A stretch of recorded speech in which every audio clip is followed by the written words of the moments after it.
بسم اللہ الرحمن الرحیم۔ السلام علیکم ورحمۃ اللہ۔ حائضہ کا رمضان میں کھانا پینا جائز ہے، البتہ دوسروں کے سامنے نہ کھائے تو زیادہ بہتر ہے۔ حاملہ خاتون اور روزے کے اہم مسائل۔ نمبر 1، اگر حاملہ کو اپنے یا اپنے بچے کی صحت خراب ہونے کا گمان ہے، خواہ وہ گمان اس کا واقعہ کے مطابق نکلے یا نہیں، دونوں صورتوں میں روزہ نہ رکھنے کی اجازت ہوگی اور بعد میں قضا کرے گی۔ اور اگر اپنی یا اپنے بچے کی صحت خراب نہ ہونے کا غالب گمان ہے تو پھر اس کے لیے روزہ رکھنا لازم ہوگا۔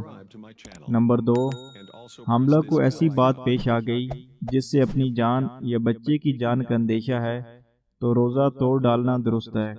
روزہ توڑنے کی صورت میں صرف قضا لازم ہوگی۔